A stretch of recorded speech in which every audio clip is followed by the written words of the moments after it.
मेरी माँ को मेरे और राहुल के बारे में सब पता था।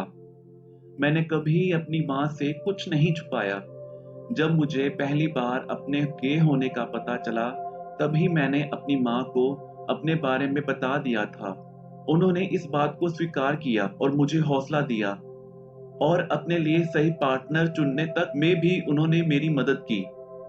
एक रूढ़िवादी परिवार से होने के बावजूद भी वो काफी खुले विचारों वाली थी। उन्होंने हमेशा मेरा साथ दिया। पिताजी के गुजर जाने के बाद वो और भी मजबूत हो गई थी।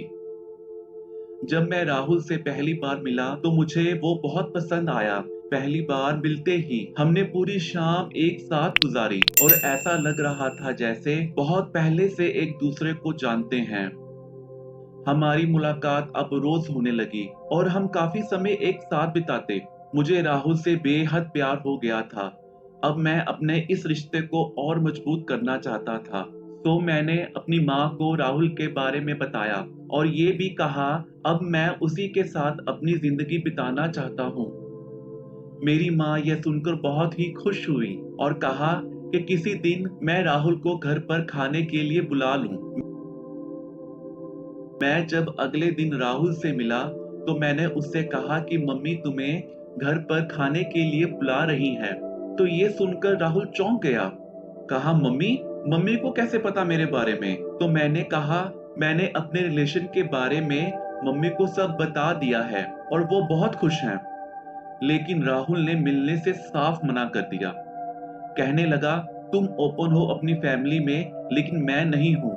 मेरे परिवार वाले तो मुझे मार ही डालेंगे अगर उन्हें मेरे बारे में ऐसा कुछ पता चल गया तो मैंने राहुल से बोला, राहुल ये बात तो मैंने तुम्हें पहले ही दिन बता दी थी कि मैं ओपन हूँ और ऐसे ही रहना चाहता हूँ। उस टाइप तो तुमने कुछ नहीं कहा और आज जब मैं अपने रिश्ते को और मजबूत करना चाहता हूँ तो तुम ऐसी बातें कर रहे हो। ये सब बातें तुम्हें रिश्ता रखने से पहले क्यों नहीं सोची थी?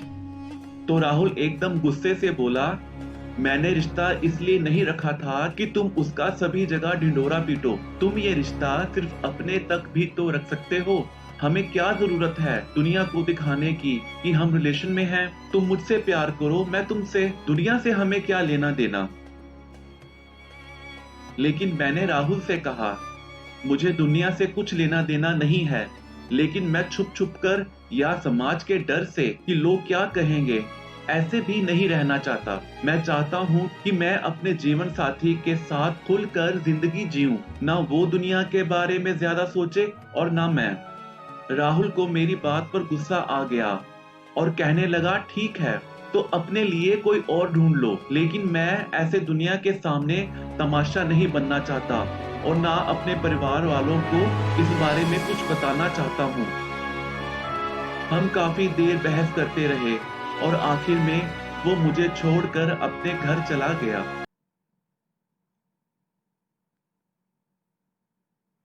मैं अपने घर वापस आया तो मेरी माँ मेरा इंतजार कर रही थी। मैं अपनी माँ से लिपट कर रोने लगा और उन्हें सारी बात बताई। मेरी माँ ने मुझे प्यार से संभाला, हौसला दिया और कहा जो होगा अच्छा ही होगा। इस तरह दिल तोड़कर ना बैठो, भगवान पर भरोसा रखो। 2-3 दिन निकल गए। राहुल का ना कोई फोन आया ना कोई मैसेज। मैं घर बैठा बैठा बस उसी के बारे में सोचता रहता। एक दिन सुबह मेरी माँ मेरे रूम में आई और कहने लगी, बैठे बैठे क्या सोचते रहते हो? चलो मेरे साथ बाहर चलो, कहीं घूम कर आते हैं। और मेरी माँ मुझे जबरदस्ती घर से बाहर ले गई।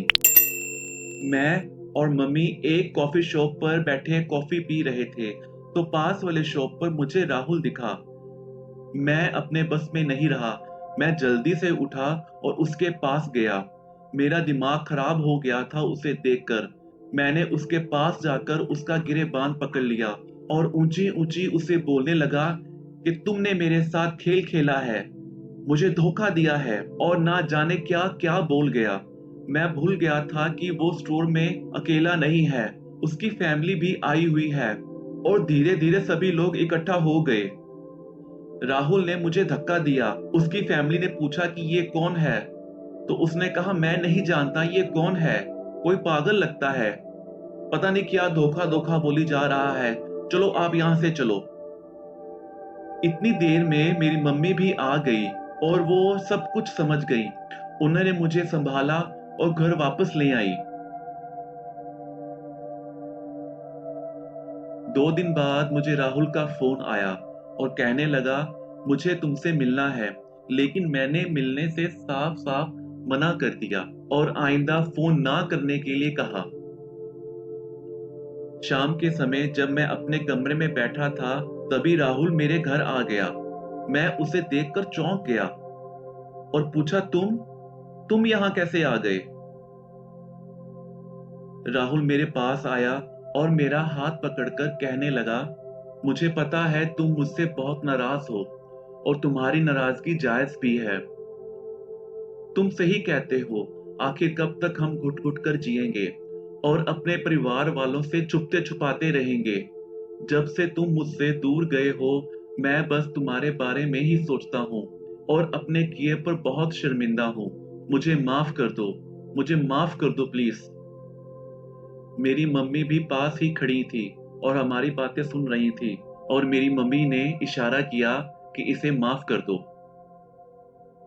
मैंने राहुल को गले से लगाया और कहा, चलो जो हो गया सो हो गया, छोड़ो अब सब पुरानी बातें। फिर धीरे धीरे समय गुजरता गया। मेरा और राहुल का रिश्ता और मजबूत होता गया। हम दोनों आज कनाडा में रहते हैं और हैप्पीली मैरिड हैं। मेरी माँ को गुजरे आज 9 साल हो गए हैं। मेरी माँ के गुजर जाने के 5 साल बाद मुझे राहुल ने बताया कि जिस दिन तुम्हारी और मेरी स्टोर में लड़ाई हुई थी, उस दिन शाम को तुम्हारी मम्मी ने मुझे फोन किया था और मुझसे मिलने के लिए कहा था। तो मैं अगले दिन उनसे मिला और उन्होंने मुझसे कहा, मेरा कोई हक नहीं है कि मैं तुमसे कुछ कहूँ, लेकिन मैं एक माँ होने के नाते अपने बेटे को अच्छी तरह से जानती हूँ। उसने कभी किसी का दिल नहीं दुखाया। उसने मुझसे आज तक कभी कुछ नहीं छुपाया। वो तुमसे बेहद प्यार करता है। जब से तुम दोनों की लड़ाई हुई है, ना कुछ खाता है ना पीता है, बस बैठे बैठे अपने कमरे में रोता रहता है। मैं उसका दर्द नहीं देख पा रही। तुम्हें पूरा हक है कि तुम अपनी जिंदगी अपने ढंग से जियो और जैसा चाहते हो वैसा ही करो, पर एक बारी, बस एक बारी मेरे बेटे को संभलने का मौका दो, नहीं तो उसे कुछ हो जाएगा। तो मैंने कहा, आंटी ये आप कैसी बातें कर रहे हो? मैं भी उसका बुरा नहीं चाहता, लेकिन जैसे वो कह रहा है मैं वैसा नहीं कर सकता। मैं डरता हूँ दुनिया से, समाज से और अपने परिवार से। मैं उसकी तरह सबके सामने नहीं कह सकता कि मैं गे हूँ और मुझे लड़कों में इंटरेस्ट है। ठीक है, मैं तुम्हारी बात समझ गई, पर मेरे लिए और मेरे बेटे की जिंदगी के लिए बस एक काम कर दो। बस मेरे कहने पर एक बारी उससे मिल लो और उससे दोबारा पैचअप कर लो। उसके बाद मैं धीरे धीरे उसे तुमसे खुद ही दूर ले जाऊंगी, लेकिन अभी तो उसे तुम्हारी जरूरत है। वो एकदम से टूट गया है। उसे सिर्फ अभी तुम ही संभाल सकते हो। मैं भी तुम्हारी माँ जैसी हूँ। मेरी बस इतनी सी मान लो बेटा। तो मैंने कहा, तो क्या इसलिए तुम मुझसे मिलने आए थे? तो राहुल बोला, हाँ। तो फिर तुम बाद में छोड़कर चले क्यों नहीं गए? तो राहुल कहने लगा, धीरे धीरे मुझे भी समझ आ गया था। एक तो ये कि मैं तुम्हारे बिना रह नहीं सकता, और दूसरा ये कि कब तक दुनिया से डरूंगा और अपनी जिंदगी दुनिया को दिखाने के लिए खराब कर लूंगा। मैं भी तुम्हारी तरह खुल के सांस लेना चाहता था, बिना किसी के डर के, खौफ के। इसीलिए फिर मैंने तुम्हारा हाथ हमेशा के लिए थाम लिया। तुम्हारी मम्मी की वजह से मैं ये कर पाया। अगर वो उस दिन ना आती तो मैं कभी ये कदम ना उठा पाता और शायद वहीं कहीं मर मर कर अपनी जिंदगी जी रहा होता।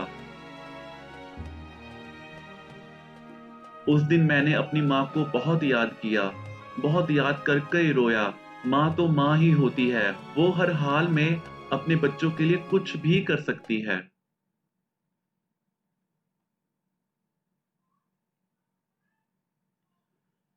दोस्तों, सच बात है, माँ का कर्ज तो दुनिया में कोई नहीं चुका सकता। वो तो हर हाल में अपने बच्चों के बारे में ही सोचती हैं, चाहे बच्चे कैसे भी हों। माँ को तो सारी दुनिया अपने बच्चों में ही नज़र आती है।